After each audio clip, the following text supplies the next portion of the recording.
Bonjour, je m'appelle Anneke et merci d'écouter à nouveau mon podcast. Je souhaite partager quelque chose de personnel avec vous car je trouve important que vous découvriez à quel point il est précieux d'élargir votre conscience. Vraiment, vous n'avez pas besoin de tout faire toute seule, j'en suis convaincue. Si vous comprenez ce que vous faites et pourquoi vous le faites, vous pouvez changer vos propres schémas, au moins si vous le souhaitez naturellement. Tout est possible, rien n'est impossible et vous avez tout entre vos mains. Parfois, cela prend juste un peu de temps avant de le comprendre et c'est tout à fait normal. Prenez votre temps, rien ne presse.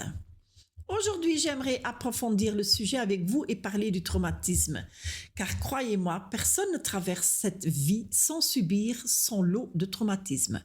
Et vraiment, nous en avons tous. Vous n'êtes donc certainement pas le seul. Lorsque nous sommes en danger, notre corps réagit automatiquement. Nous nous battons, nous fuyons ou nous nous figeons complètement de peur. Cela se fait tout seul, vous n'avez pas besoin d'y réfléchir et vous savez, surmonter un traumatisme demande une énorme quantité d'énergie. Pensez à une gazelle qui échappe de justesse aux griffes d'un guépard ou à une mère qui soulève soudainement une voiture pour sauver son enfant coincé dessous. Cette force, cette tension doivent être libérées et votre corps doit s'en débarrasser, sinon tout se déséquilibre. Mais que faisons-nous? Nous, les humains, contrairement aux animaux, nous gardons cette énergie en nous. Et si cette énergie ne peut s'exprimer, vous développez toutes sortes de symptômes. Cauchemars, accès de colère, insensibilité, apathie, perte de joie de vivre. Cela vous semble familier? C'est pour ça que je dis toujours, il est si important de comprendre ce que vous faites et pourquoi vous le faites. Car ces réactions automatiques, combattre, fuir, se figer, font partie intégrante de notre système. Et dès que vous comprenez comment cela fonctionne, vous pouvez vous sentir beaucoup plus en sécurité. Nous avons un lobe cérébral très intelligent, le néocortex, qui enregistre en fait tout ce que nous vivons.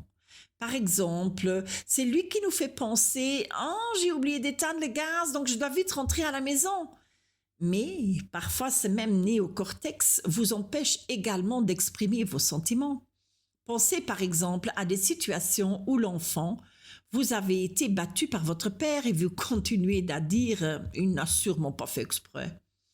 Je connais des gens qui refoulent profondément leur traumatisme et disent « Des traumatismes, moi? Non !» Mais lorsque vous discutez avec eux, un souvenir remonte soudainement à la surface. Cela s'explique par le fait que de nos jours, beaucoup de gens sont assez déconnectés de leur propre corps. Ils ne ressentent tout simplement plus ce qui se passe à l'intérieur. Et lorsque vous ne ressentez pas votre corps, vos émotions sont souvent lointaines ou vous ne les remarquez que lorsqu'elles vous submergent. Parfois, il n'y a même pas de mots pour décrire ces sentiments. Vous restez alors principalement dans votre tête, car ressentir était autrefois trop douloureux et vous vous êtes protégé pour vous défendre. Le psychiatre Bessel van der Kolk a d'ailleurs écrit un magnifique livre à ce sujet, The Body Keeps the Score. Et après un traumatisme, vous percevez le monde comme si vous aviez un autre système nerveux. Mais la bonne nouvelle, c'est qu'avec un peu d'entraînement, vous pouvez vraiment y remédier. On constate souvent que toute l'énergie est alors consacrée à réprimer ce chaos intérieur. Cela se fait au détriment de votre spontanéité et de votre joie de vivre.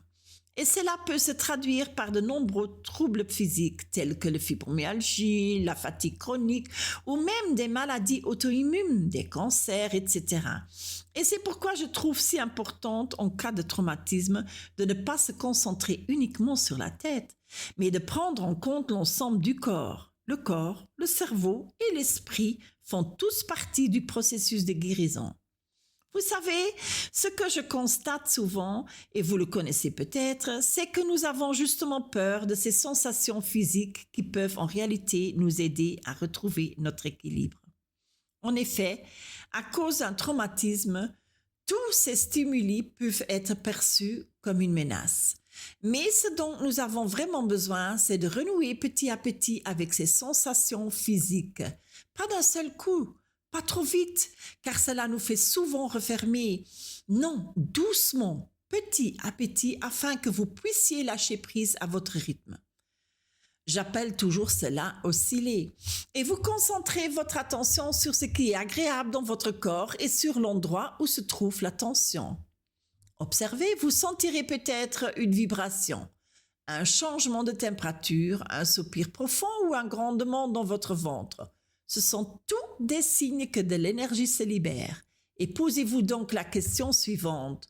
Que ressens-je en ce moment et où le ressens-je dans mon corps? Vous voulez essayer? Prenez 3 moments par jour dans la journée. Arrêtez tout un instant et ressentez. Que ressentez-je? Où le ressens-je? Et vous apprenez ainsi que vos sensations peuvent s'étendre dans toutes les directions et que vous pouvez simplement suivre votre corps, sans vouloir le diriger. C'est vraiment un exercice de lâcher prise. La méditation et le yoga peuvent aussi être une grande aide à cet égard et il est parfois agréable de se faire accompagner dans ces démarches. Accordez-vous ce soutien, je vous le recommande. Et maintenant, j'ai une question à vous poser. Que faites-vous pour ne pas résister vos émotions? Réfléchissez-y. Vous mettez-vous en colère? Êtes-vous triste ou avez-vous peur? Mais préférez-vous refouler ces sentiments? Quelle astuce utilisez-vous pour y parvenir? Et vous serez peut-être surpris de réaliser à quel point vous avez recours à de nombreux moyens pour empêcher vos sentiments d'atteindre votre conscience. Mais ressenti, nommer et reconnaître ce qui se passe en vous. Croyez-moi, c'est le premier pas vers la guérison, car votre passé est ancré dans votre corps. Et c'est en ressentant et en prenant conscience de vos sentiments que vous pouvez vraiment guérir. Plus vous êtes conscient de votre corps, plus vous maîtrisez votre propre vie. Oui, parfois des sentiments violents remontent à la surface, mais si vous les reconnaissez, vous pouvez aussi les soigner. Et vous savez, aucune analgésique ne vous aiderait à cet égard. Ils ne font que vous rendre paresseux. Merci de m'avoir écouté et à la prochaine. Au revoir.